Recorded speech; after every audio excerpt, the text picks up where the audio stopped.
Our friend and partner, Revd is unable to be with us this evening, but I'm sure she will be known to many of you. And I'm going to read a statement from Revd, who is the chair of Religions for Peace and the UK Women of Faith Network. Revd can't be with us, and she'll say why in her statement, but I'm going to read something from her. About International Women's Day, about this event, about the poster exhibition. So let me read Revd's words. International Women's Day offers the opportunity once a year to celebrate the remarkable contribution of women.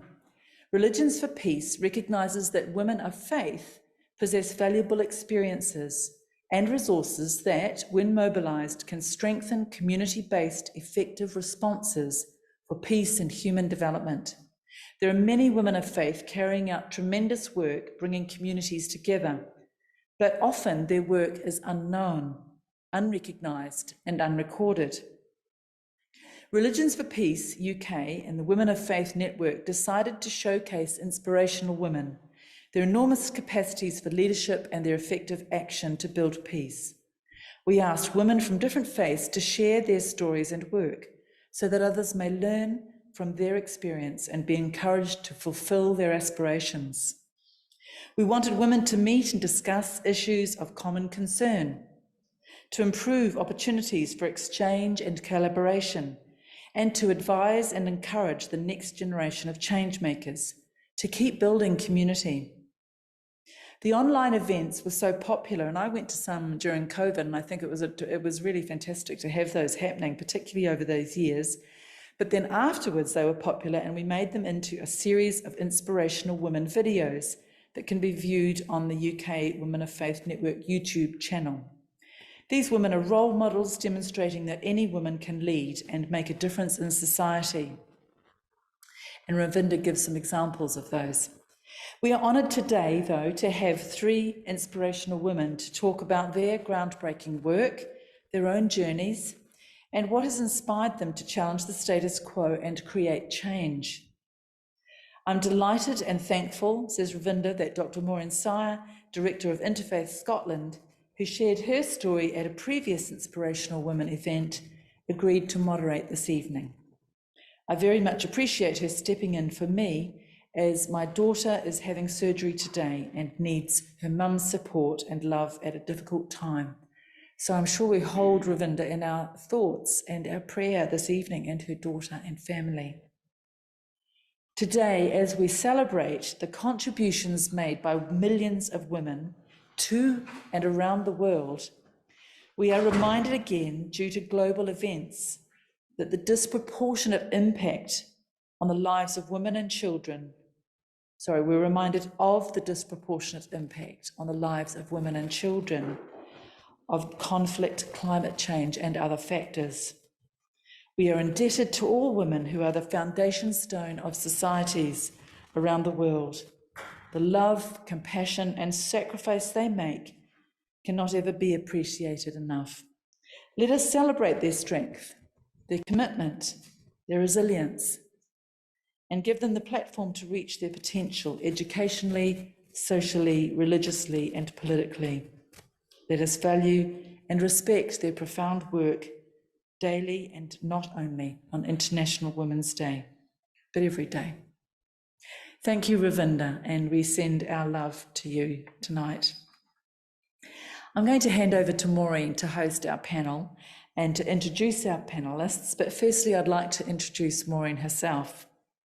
She's a graduate of Aberdeen University with a PhD in theology, and after graduation she taught sociology and history in the South Pacific for 4 years. In 2002, Maureen was appointed as the Interfaith Development Officer for the Scottish Interfaith Council, and in 2012 as the Director for Interfaith Scotland. Maureen has served as trustee of the Coordinating Committee of the European Women of Faith Network, Religions for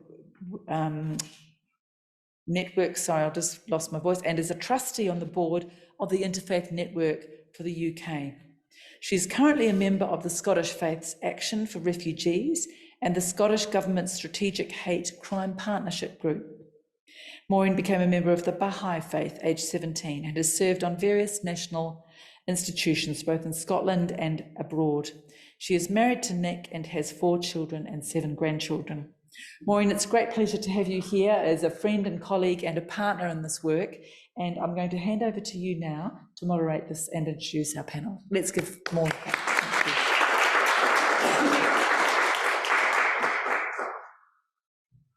Thank you, Carolyn, and thank all of you for being here, and also our wonderful panelists. It's a real joy to be at this event. And I'm going to take some time to introduce our panelists to you, because I think they're such exceptional women. And as it says, they're also inspirational women. So here, the first person, she's going to wave to you so that you can. We have the Right Revd Sally Foster-Fulton, Moderator of the General Assembly of the Church of Scotland. The Right Revd Sally Foster-Fulton is Moderator of the General Assembly of the Church of Scotland for 2023-2024. Born and raised in South Carolina in the USA, her faith journey began in the Presbyterian Church of the United States of America. After studying English and religion at the Presbyterian College, she secured a scholarship to Columbia Theological Seminary in Georgia. Mrs. Foster-Fulton came to Trinity College in Glasgow to study on an exchange scholarship. Having completed her divinity training, she worked as a chaplain at Falkirk and District Royal Infirmary and the Royal National Scottish Hospital in Larbert before being accepted as a candidate for the ministry of the Church of Scotland. Sally's first charge was Camelin Irving Parish Church in Falkirk, and after 4 years, she relocated to South Carolina, serving as co-pastor for a PCUSA congregation.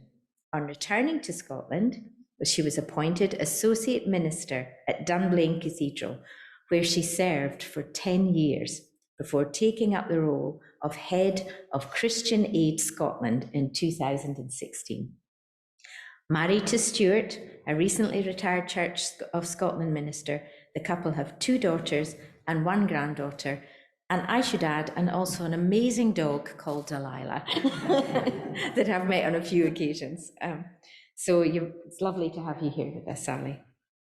So next on the panel, we have Isadora Key, who's the CEO of Gender in Emergencies Group. Isadora is the CEO of the Gender in Emergencies Group, and she has worked in humanitarian crisis areas around the world, including Afghanistan, Congo, Iraq, Syria, and the Pacific Islands.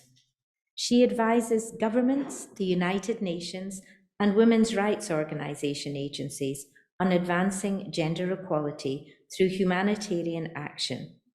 Most recently, her work was used by the UN Security Council to look at sexual violence inside Ukraine.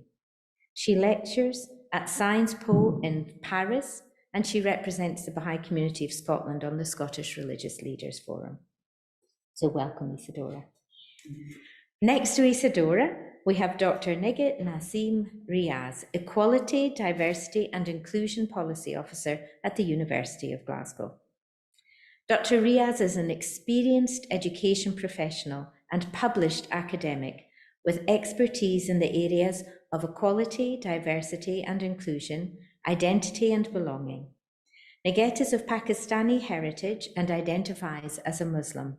Her work is centered around promoting equality, diversity and inclusion in educational settings and addressing issues related to racism and representation at the University of Glasgow, where she is involved in projects related to race equality and anti-racism.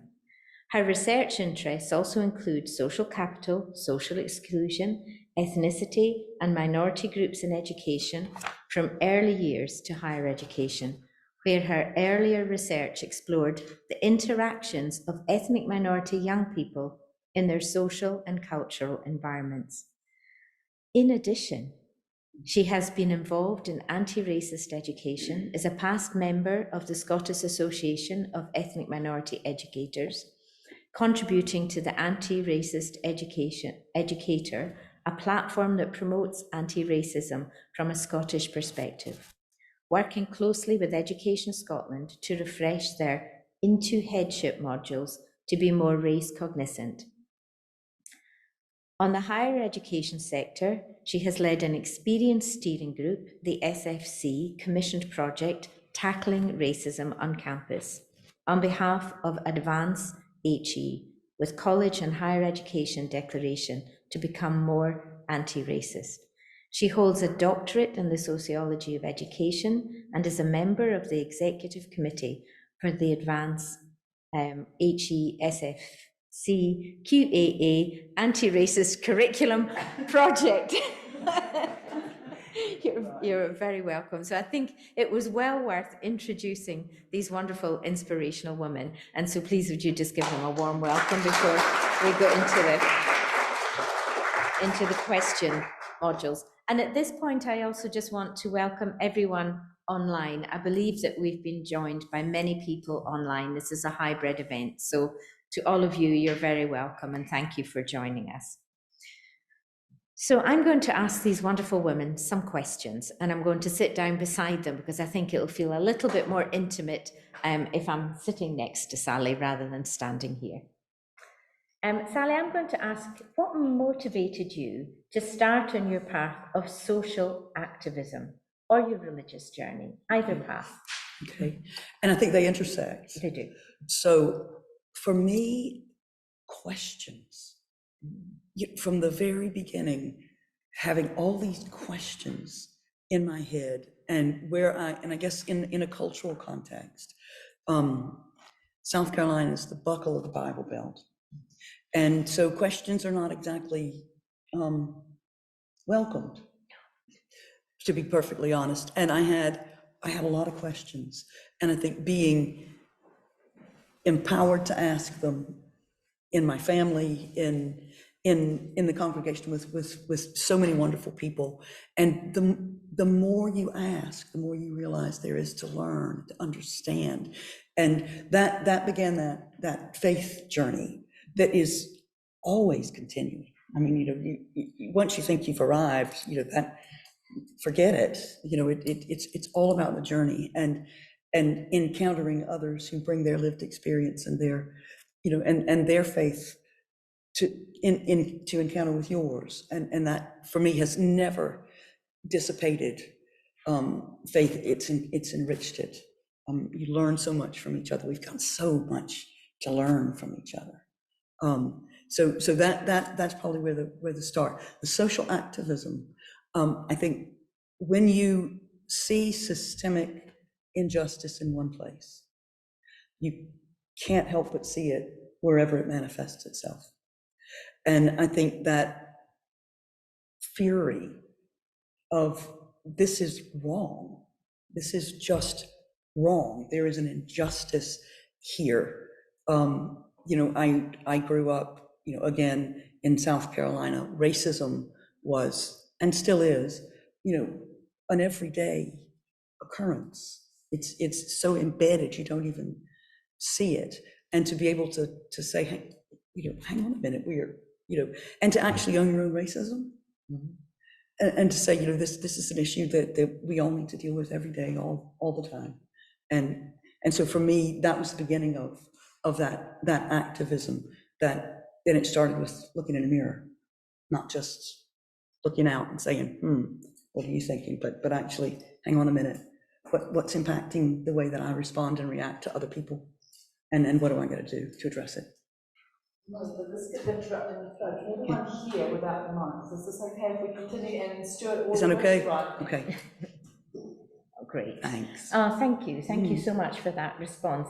I'd almost like to ask the same question, but we might come back to it, but there's quite a number of questions. So just to mix it up a little bit, get a little bit of variety.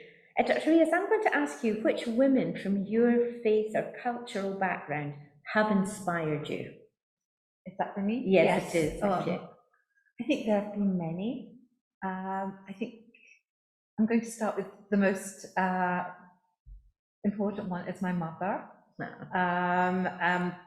coming over into the UK as an immigrant, leaving the way of life, and then having 7 daughters in a very patriarchal joint family system, and having to hear and try and protect us from conversations around, because we were all premature, that if we lived in Pakistan, or if this was pre-Islam times, you know, we would have taken that child and, you know, there would be no point in investing in them. They'd just be buried, and because they wouldn't have that life expectancy. So it's those kind of conversations, and again, what Sally said led to questions. Why are we as girls not enough, and then women?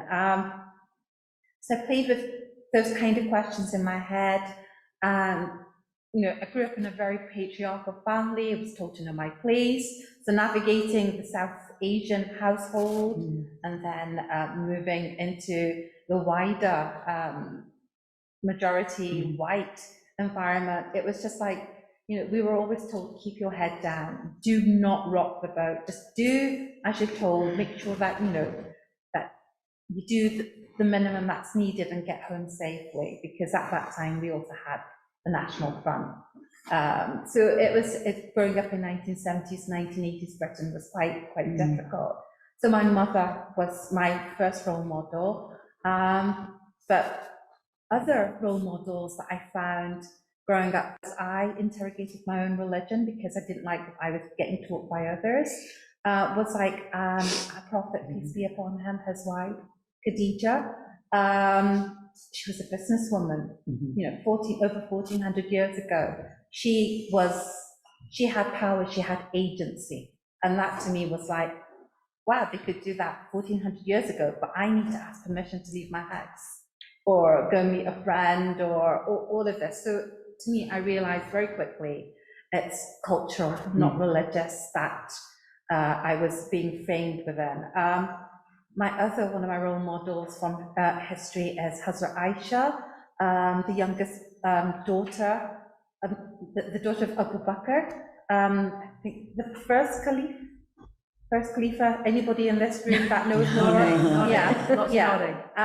So and the wife of our Prophet, peace be upon him, his youngest wife, and she was a warrior. She led armies.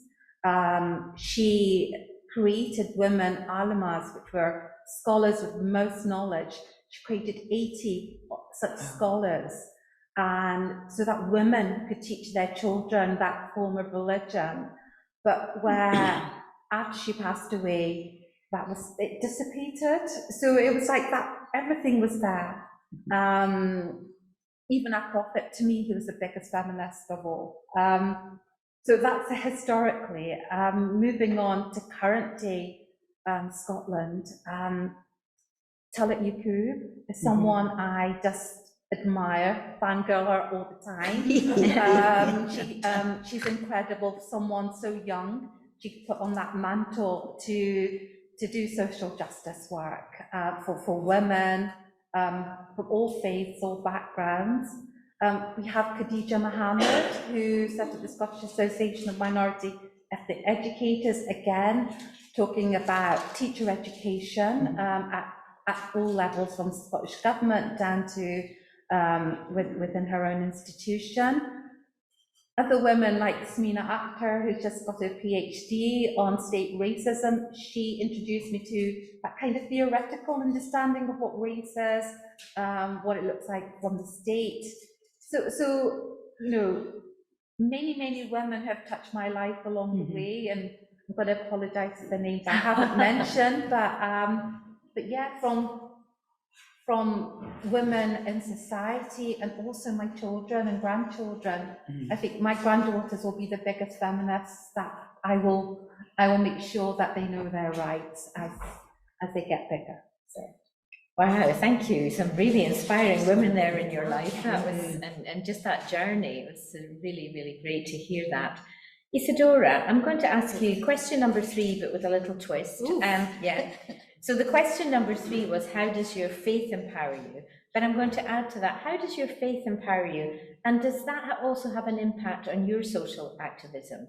Is there anything within that? Because I'm looking at your bio and you're definitely out there in war zones and all sorts. So does your faith empower you, and does it have an impact on the social activism that you undertake? Thanks, Maureen. I'll sit a little bit forward because I know that I can be hard to hear and I can see some people straining at the back. So yes, does my faith empower me? I think religion is an incredible, powerful tool. In the Baha'i faith, we have a really strong belief in the equality of women and men. And that's one of the reasons I became a Baha'i, actually. I grew up in the Church of Scotland, a beautiful faith and community. I will say my parents didn't go to church. They used to send me by myself to school, Sunday school every week. And I spent a lot of time, like many others, asking questions and really interrogating faith. And eventually, having looked at lots of different faiths and actually living in Rwanda at the time, I was surrounded by so many survivors of the genocide that happened in 1994. And I was standing on the border with Congo, which continues to have an unimaginable crisis of proportions that, yeah, it's really hard. Rape is commonly used as a weapon of war there. The poverty and the fighting is very difficult to see and to live with.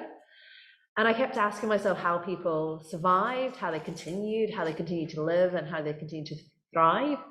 And I was just surrounded by so many people who had their own faiths that encouraged me to really investigate once again, what did I want my faith to be? I'd always believed in God. Like many of you, I'd always known that there was God from a very young age. But it was within the Baha'i teachings that I really found it just really spoke to me, and it really echoed in my life, my work, my beliefs, and I became a Baha'i. In the work that I do, I think it's useful in 2 ways to have faith. One, if you are going to the world's most dangerous countries and seeing firsthand some of the worst things that human beings will do to one another, having faith is an incredibly protective factor. That's not me making it up. It really does help you to navigate and to live with the unlivable, and when you have to see things that no one should have to see and witness that, having faith kind of gives you a sense of hope, and I find that empowering. And people often ask me why I'm so optimistic and positive about working on gender equality in crisis, and I think it's that belief that ultimately we will have the equality of women and men because it's in our religious scriptures that really keeps me going. There you go. Thank you very much. Sally, back to you. Which issues do women need to address to continue on the path to equality or equity? What are the key issues that are challenging women, do you think, at the moment? I think we talk an awful lot about the glass ceiling, but we don't pay enough attention to the walls, which are also glass. And so I think some of the issues that we genuinely, and I'm not saying anything that we haven't, bashed over for years and years, making sure that we are in those spaces. I did an interview this morning about peace building and women's role in peace building and peacemaking. And if you look at the statistics, the number of women who are actually involved in those strategic decisions, it's frightening. It's absolutely frightening. We're not in the room. I think we need to be intentional about equity in those spaces. The status quo is an overwhelming thing and default. Still, the number of times I've walked into a room as a faith leader and I'm the only woman in that room, it's just not, it's not on.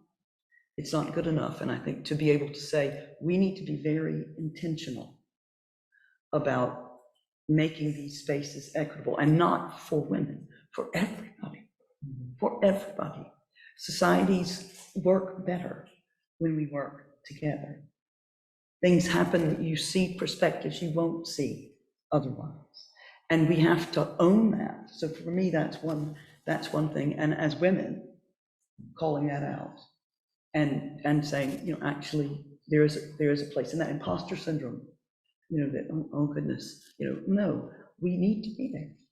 So I think not only looking at that glass ceiling, but saying what are the walls, what are the structures that are in place that keep us in our places, and how do we break through them?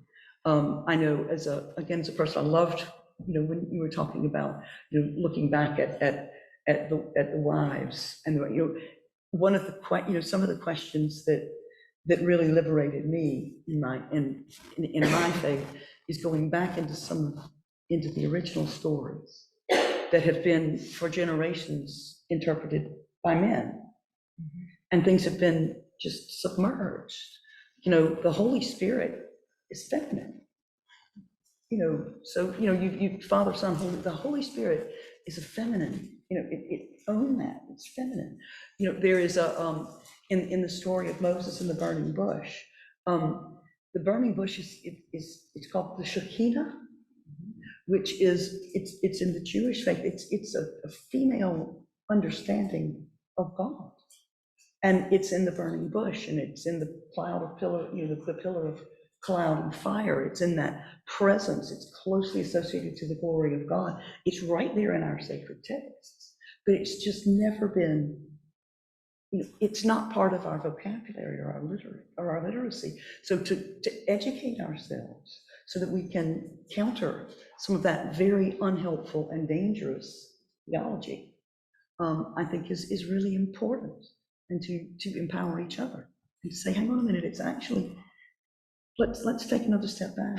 Like anytime you've got a question or a niggle about your faith and your sacred stories, take a step back and then dive headlong in there.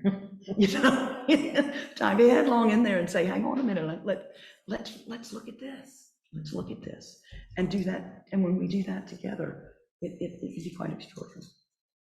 Yeah, I think this is such an important question that actually I'm going to ask it to each of you. So I'll repeat the question. So I'll ask it to you, Dr. Revd. First of all, which issues do women need to address to continue on the path to equality and equity? What is it that we might still be struggling with?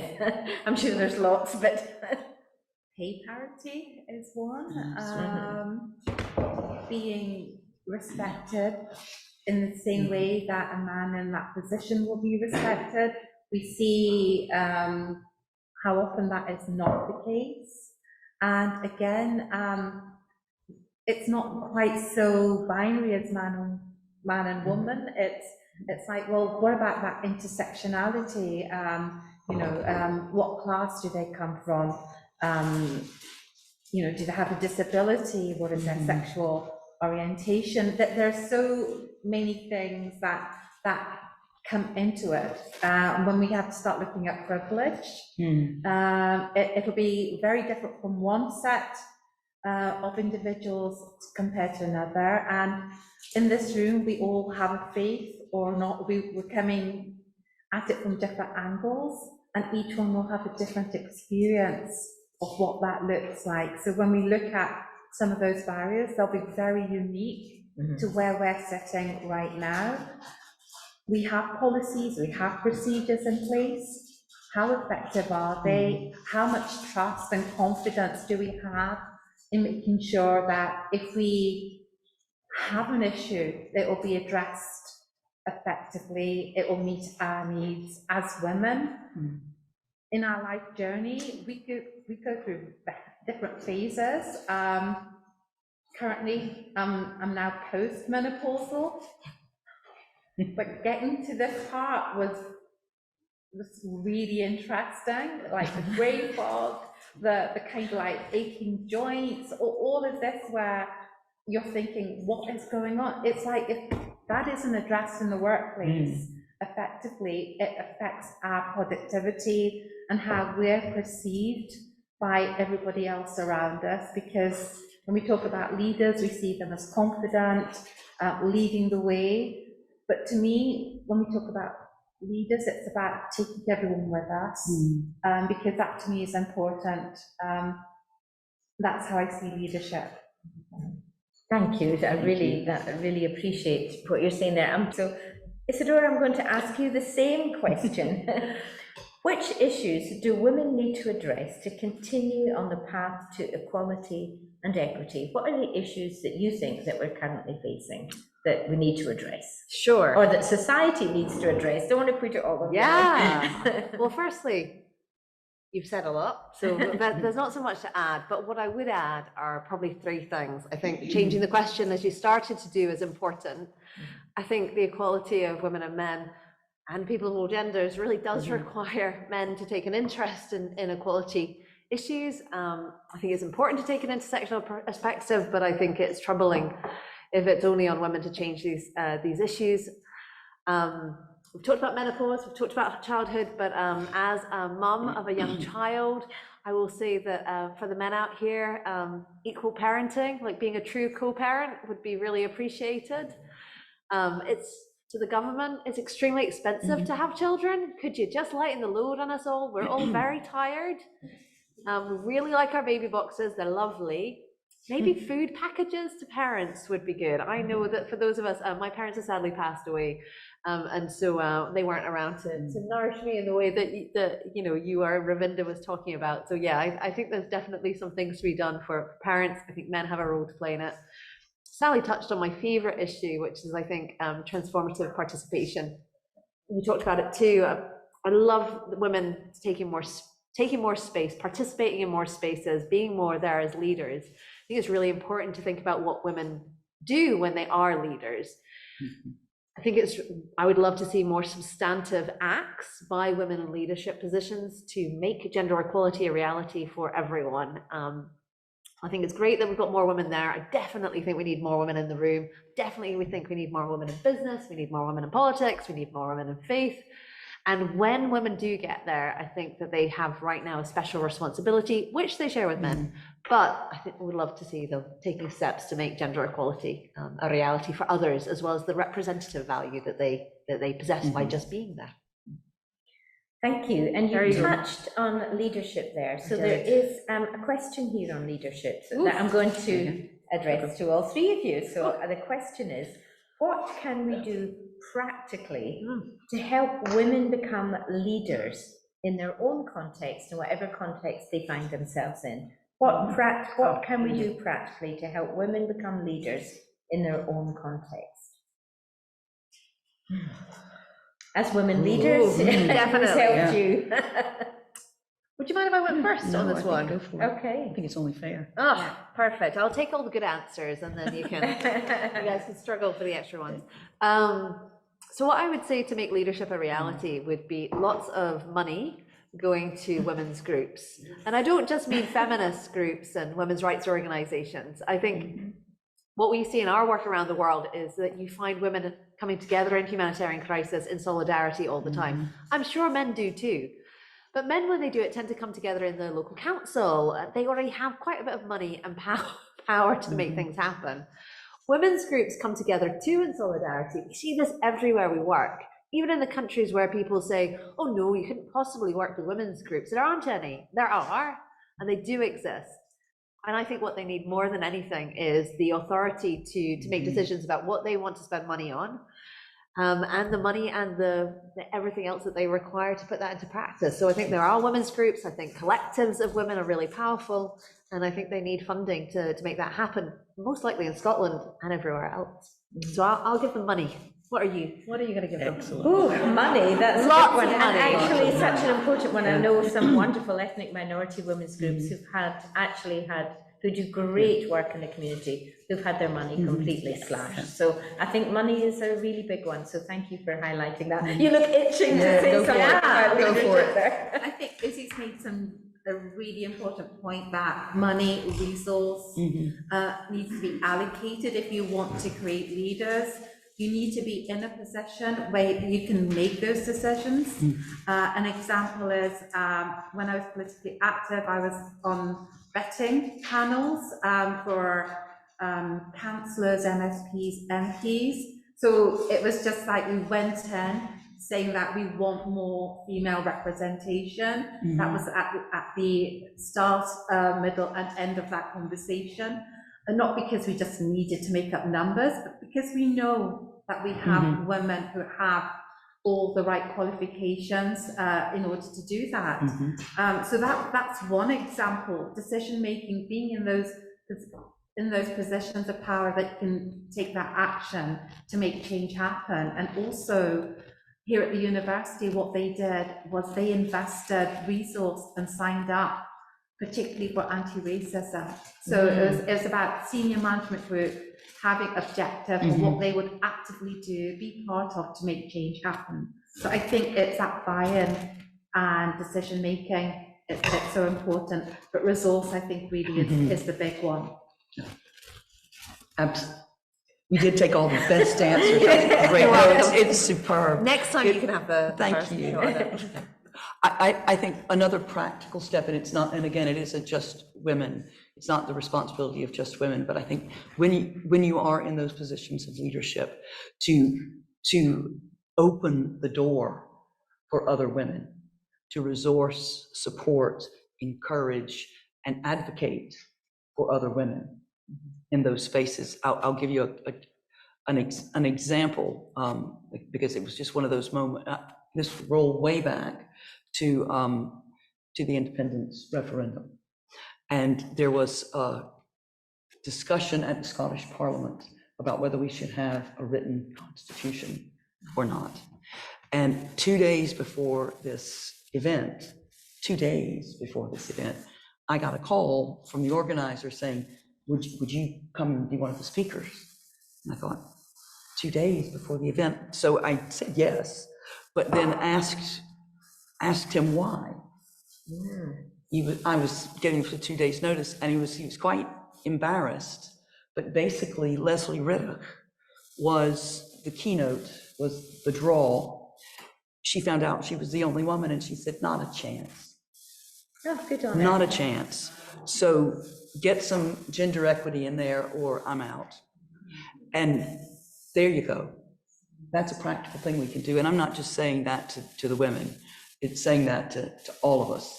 You know, if it's not happening, and there is no reason, and we can excuse it all we want, is to say, I'm not going to let this just slide, because it isn't good enough. So I think that's one practical thing that we can do.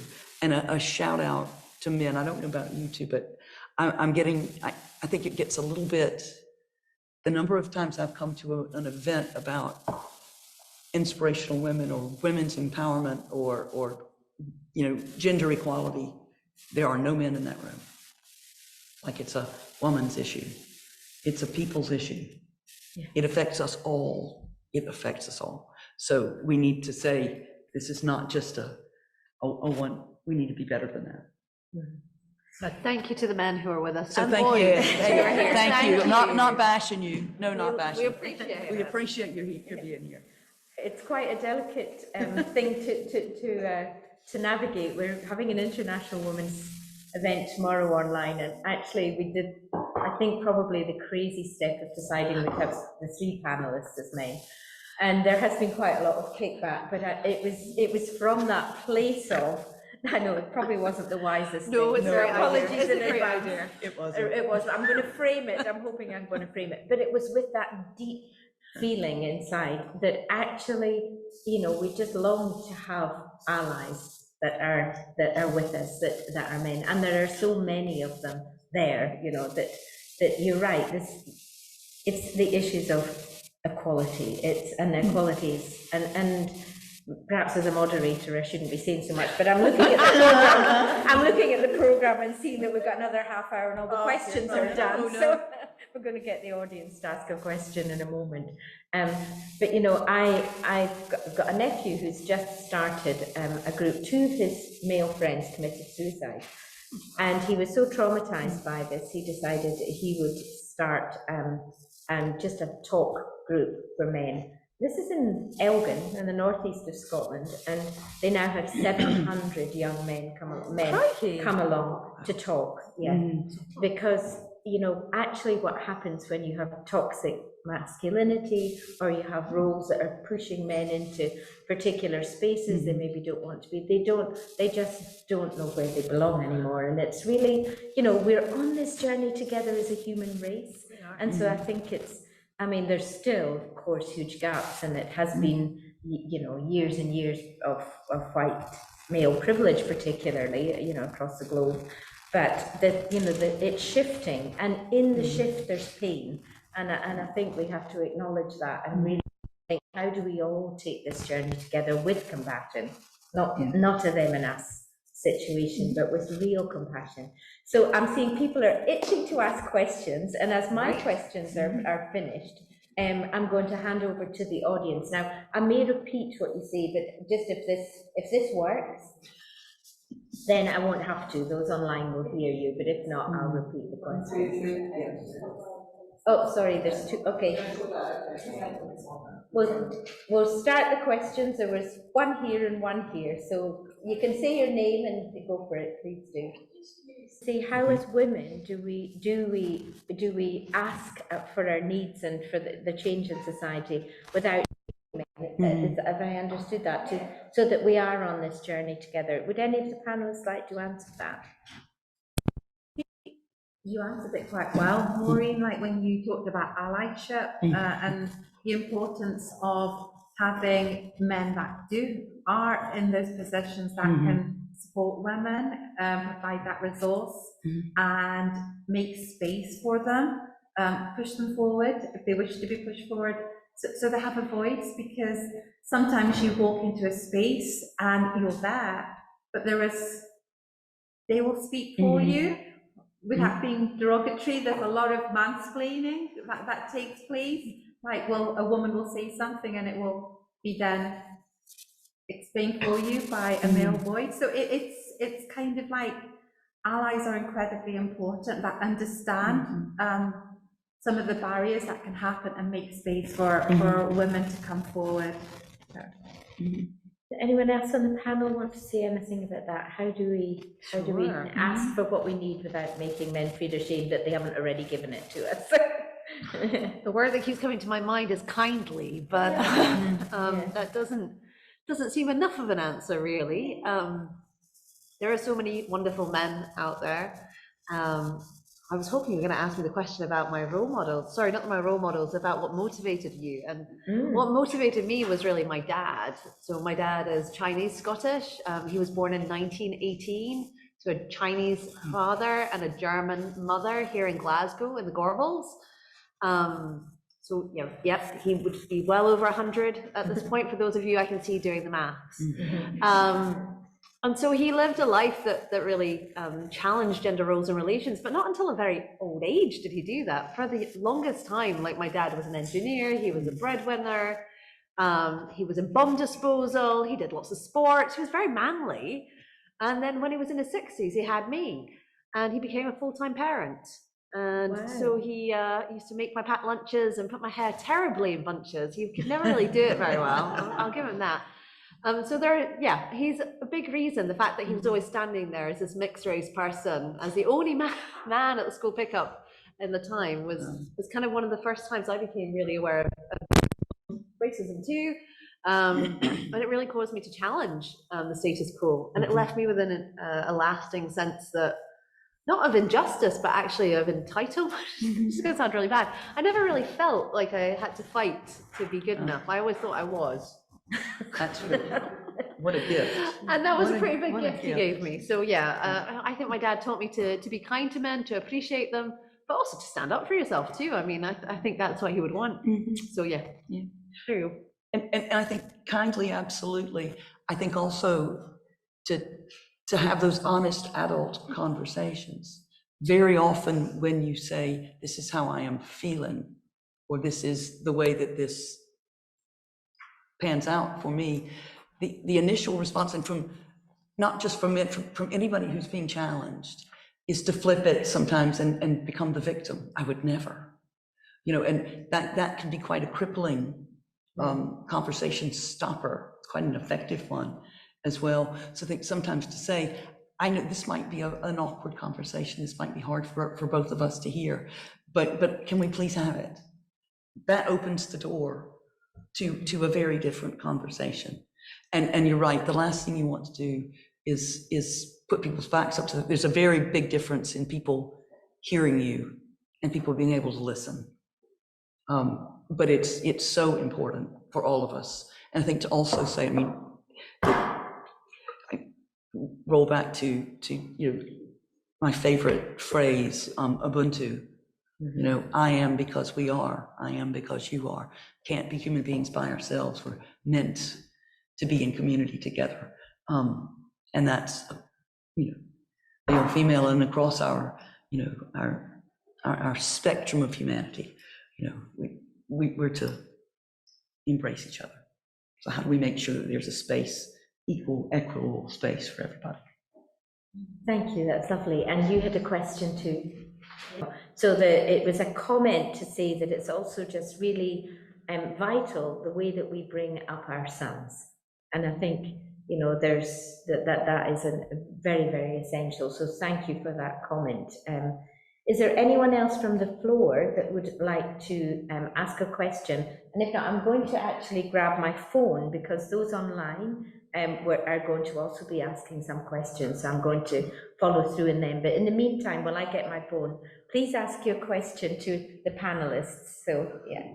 So I think the question was, how do we look after ourselves when it can be so difficult, so truly difficult to do this kind of work and to stand up for yourselves as women, and also to note that often you're perceived as being part of the problem when you're trying to raise these issues. Is that a fair summary? Okay, I'm passable to you. Sally, would you go first? Sure. I try and figure out how to say it in a polite way. Less polite might be great. No, I'd rather hear this one. I'd rather hear the unfiltered version. Oh, No. I think it's okay to own the frustration, and I think sometimes we feel that it's part of what we should do to kind of just bring it back in. But it's okay to be frustrated. I think to find people that you trust, that you can unpack that with, and then say, and how might we move it forward now? That's been really helpful to me. And yeah, I think it's that support network, and being able to genuinely have people that you can lean on and speak to and unpack because sometimes when you unpack that frustration and that despair, it leads you somewhere different, somewhere you wouldn't have been before. And sometimes you find a solution or a next step you wouldn't have found if you tried to just hold it to yourself. I think please go. yeah, I think it's important to recognize it's okay to feel despair, to be unhappy, and to sit with it, to understand why you feel that way. And when that happens to me, I then ask the question, what would I do to tackle what's making me unhappy? And that actually leads me to becoming a bit more proactive. I find one or two strands and go, oh, actually, I could maybe turn it this way. I can give an example if you have time. Glasgow City Council was reducing the number of Urdu language teachers, and we went to the council. They invalidated the concerns of the parents and the students. So what we ended up doing, I raged for a little bit. Other people raged with me, and then we thought, well, what can we do? And we set up a project called Apni Pehchan. This is my identity, to create books, multi-language books in Gaelic, in Urdu and English, so it reached a wider audience. Those books are written by children in schools in the south side of Glasgow, and now it's become wider. So that's how we did it. We got our message across. So rather than be confrontational, which is what can happen, and that's we just flip the script to say, well, look, this is what we can do, and what do you think? So it's now become a pilot that can be used by others to pick up. So, but yes, it is frustrating, and it can burn you out, but it's important to recognize and start protecting yourself from that, so you don't fall too deep into that kind of, will I make a change? anything that I do make a change, or am I just ticking boxes for the sake of them? It's like, you're worth more, what you're doing matters, and I think that always hold on to that. I'm just going to throw in therapy. So in the humanitarian aid work, they make us see therapists and counselors all the time, like, because it's not normal to be in war zones, right? It's not, it's really not. Like, it's off for those who are in the one right now, that is incredibly difficult. But if your job is to constantly go into it, they take it quite seriously about how do you constantly keep going into war zones. I've been doing this for 20 years now. Yes, I have been doing it for 20 years now. I look fabulous.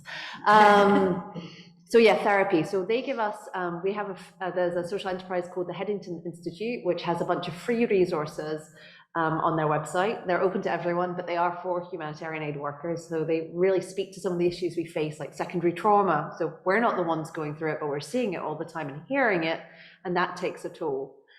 So I would say that some of the counselling that we get has really, really helped us to stay mentally well. And the only other thing I'd offer, in addition to what's been said, is recognizing that it is really hard to be an advocate and an activist if you are the person who is pushing for racial equality or gender equality or trans inclusion or whatever, or disability rights. Everything you do is seen through that lens. Everybody talks to you in that way, and it is quite a heavy burden to bear. And so just acknowledging that you're not making it up, you're not mad, it actually is a heavy thing to bear, I think can be really helpful. Fantastic. I'm delighted to say there's some questions coming in from online as well. So I'm going to read them out so that the audience here can also hear the questions. So this question's from Jenny. Thank you, Jenny, for this question. Jenny would like to ask, she said, I completely agree with all that is being said about women's representation in leadership positions in organisations and institutions. However, sometimes, and then she's put in brackets, often, the structure of the whole organisation is in itself patriarchal. So the women in leadership positions in those organisations still find themselves having to fit into a patriarchal structure. I speak as someone ordained in the Anglican Church. How would the panel suggest that we can change the patriarchal structures of organisations and institutions themselves? Great question, Jenny, thank you. And it's a big question, changing the patriarchal structures of institutions and societies, and probably challenges all of us. So I'm going to see, has anyone got any thoughts on how do you challenge the patriarchal structures of society? Talking from here at the University of Glasgow and my understanding of it. I've only been here for 2.5 years, but what I see is that in our senior management group, it's very much 50-50, if not more, for women representation. We have representation through our deans, and to me, to see women in those positions is really very powerful. But yes, we perhaps need to address that some of the structures that we ask colleagues to jump through are to fit that patriarchal norm rather than more of an equitable, for that equitable lens. But you know, that is just something that I'm sort of like looking at, like, how does this work and who does that advantage or disadvantage when we try to get that representation. And one thing I think is really important to say, it shouldn't be representation for the sake of representation. It's like, and that works equally for all genders or all ethnicities or you know, all other protected characteristics. It's because we bring value to the table. That's why we should be there. So. Fantastic. Is anyone, Isadora or Sally, would you like to think about the patriarchal structures and knock them down? I think oftentimes when you're in that type of structure, you need to be able to identify exactly what you're talking about, and to have a review, you know, but very practical ways to genuinely say, let's look at our structure, the way that we do our business, And what are some of the things that are barriers? Where are the barriers to inclusion? And what might we do to shift that frame and choose 2 or 3 things and move them? And I think you do have to, you know, you talked about beautifully, you know, the pay gap. That's one, you know, making sure that parental leave and that option is not just there, but it's something that you encourage people to take up. You make it possible for people to move into a different space. And I think until you've been able to identify as a structure and as an organization where those barriers are, you know, you're going to just be moving the deck chairs around. I'd add, Jenny, thank you. This is a great question. It's an incredibly difficult one. So the first thing I'd say is you're not imagining it. Structures are nested in their history, and that history is often massively patriarchal. So I'd firstly say, you know, this is real. I'd suggest some of the tools around gender and power analysis are some of the things we use in the humanitarian and development space to kind of try and unpack what's going on and why. And those tools are publicly available and they're really helpful for some of that analysis of what's happening within the organization, but also what you want to change. So understanding what are the drivers of the organization and the institution, what's really valued, thinking about money and decision-making really matters. And then I'd say to have hope, because I think we're seeing organizations change and transform and become more equitable. And people are finding quite subversive ways to advance the agenda. Sally just mentioned some of them, about focusing from a leadership perspective on some issues, but there's other ways to make change happen within organizations too. So it can happen. Yeah, thank you. There's another question from online, and then I'll ask the audience here. So I'm going to share. This question has come in from Fleur. Fleur, thank you from this. And if it's Fleur from Wales, hi. How can women from different faith backgrounds work together to bring feminine qualities into consultative spaces? An interesting idea. How can we work together to bring feminine qualities into consultative spaces? And how can we inspire the men in our communities to champion gender equality that will benefit women, men, and all people? So it's about bringing feminine qualities into consultative spaces. So, wow.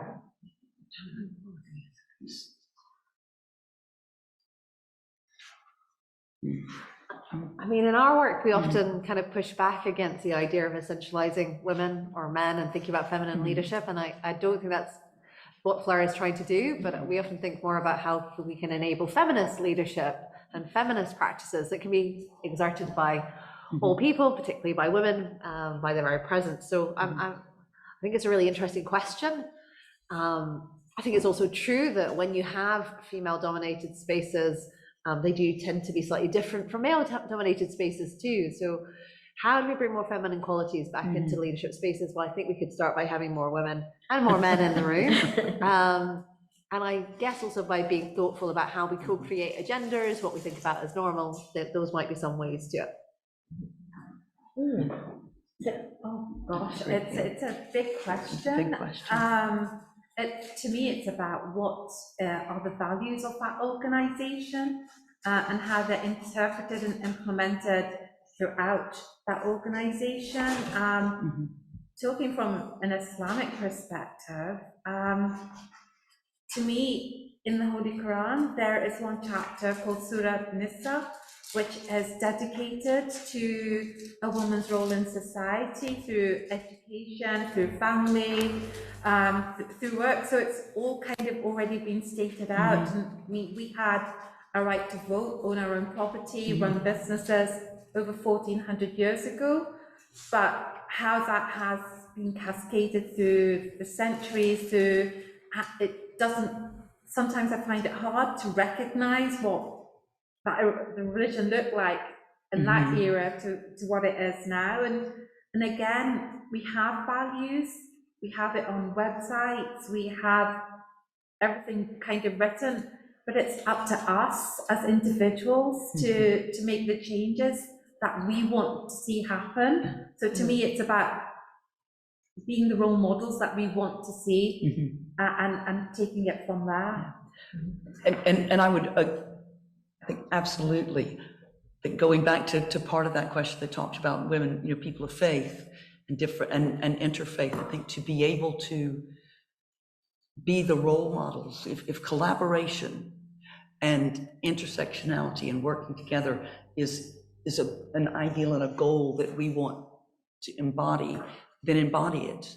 So work together, speak together, act together, be together as women of faith across our faith and belief spectrums. You know, do it together. We learn so much, you know, and to lift up, you know, the spaces in our sacred texts and traditions that empower women, and share them with each other and speak them loudly, and be in that space and do it together. Thank you. Great answers. Yes, there's 2 questions from the floor, so I'll hear them from the floor and then I'll repeat them for all of you online. So please. Thank you. That was wonderful to get that international perspective. And what I'm going to summarize it, so I apologize for that. But and if I'm not quite right in the summary, please do correct me. But my sense is, what do we do when women don't, in some contexts, even say here in Glasgow and some in different communities and cultures, but internationally, what do we do if they don't know their rights? How do we let women's rights be known, so that if we're privileged, for example, how do we, you know, ensure that those rights are extended to all women, whatever their background and culture and wherever they come from? So it's something about rights, is that right? It's just helping women to know that they have rights, and how do we do this? As someone of Pakistani heritage, I think having awareness sessions is incredibly important. It wasn't until recently, about 10 years ago, that I realized one of the most important rites of passage is when you get married and there's a marriage certificate, and the woman is not encouraged to read that marriage certificate. It's just to sign it, and that's it done. If they unfold that document, it's like a prenuptial agreement. The woman can put in statements of what she expects from that relationship, so she can put down the ground rules, and it is valid in our religion. A woman can do that, but it's seen as a stigma or shame for a girl to have to say that out loud or to write it in a document. So it's kind of refrained. I can't think of the word. It's like it's looked down upon that a woman has that much knowledge. Yeah, frowned upon. So it's you know, and the girl's family normally just goes like, sign it, get it over and done with. You're insulting us by wanting to interrogate what it is and putting down ground rules. So, but having that awareness is so important, because a woman has so many rights, but patriarchal systems in countries like Pakistan, particularly the rural areas, they don't want the women to have that education, and where women are seen as a burden to just be shifted from the father to the husband and then to the son. So that's a bit of the knowledge, but I'm sure if there's other people in that room that know more, please do share that information. Thank you. Education seems very key. I'm going to, and that was beautifully answered, so thank you. And there was someone else in the room had their hand up, and then I have, there's one more question come in online, and then we're going to sort of slowly wind up the session. Yes, sorry, hands up, those that had their hand up, in case I missed anyone. That's you, you've got, yeah, okay. So this is it's more of it's a statement with a tiny little question in there. And just for those online, it was to say, historically in religions, there have been gods and goddesses and female and male companions that were equal. There have been a real sense of the divinity of both men and women. And I mean, this is a wonderful point perhaps to end on, that sense of the divinity of men and women, the fact that But the question was asked, there seemed to be a point in history where that changed. Now that's probably something for us to all go away and reflect on, because I don't think any of us at the table are historians. But thank you so much for that point, that question. It really was, it was very, very interesting. And I would like to just draw people's attention as we're coming towards the end, and we'll have a little bit of time, to please go around the dignity of women scriptural reflections, because there you see reflected just something of what you were saying, that sense of that religions have really promoted this relationship between men and women of equity, and that's might have been lost a little bit somewhere because of culture perhaps, and history, development. There's all sorts of complex reasons why it might have happened, but it's a lovely point, I think, to end on, that in terms of the divine or the sacred or whatever you feel, because some people here might not be religious, that we are equally loved and equally divine. And I think it would also be fair to say we've had some divine presentations tonight from our speakers.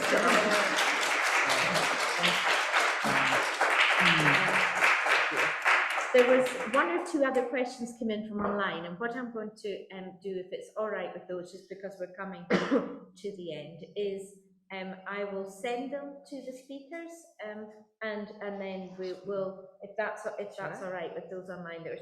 I think there was just two other questions.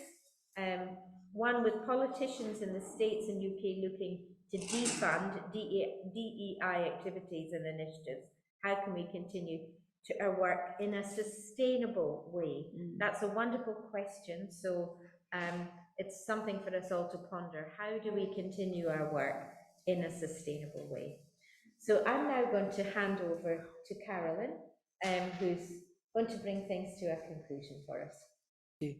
Well, I don't know about you, but I've got a lot to take away. It was such a rich conversation, and it felt like a conversation going on here as well as with us all and those listening online. And I'd just like to say thank you so much to Maureen as well for your wonderful chairing. So let's give her. We really appreciate all of you coming, and particularly our panelists and our moderator.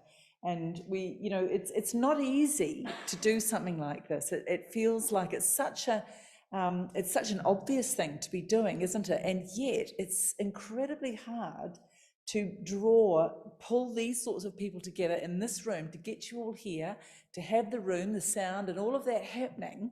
And it's such a miracle when it does happen. So it's incredibly helpful and incredibly encouraging to us all. So thank you very, very much for your contribution. And I know I speak on behalf of Ravinda and the UK Religions for Peace and the Women of Faith Network, as well as the chaplaincy here. And many of you are from the university community and beyond, to say a really deep thank you for your coming together. We've got a small token of our appreciation. So... And there's one for you. No, don't worry.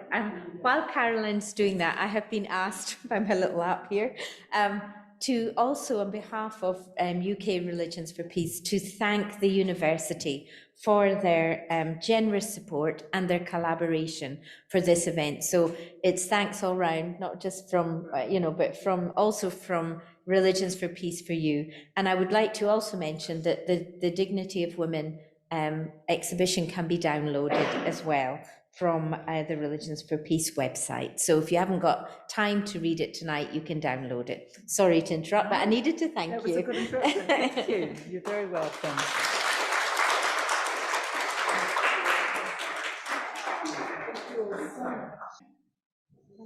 We've got a few minutes to mill and have a drink or a biscuit if you'd like to, but otherwise have a good evening and bless you all.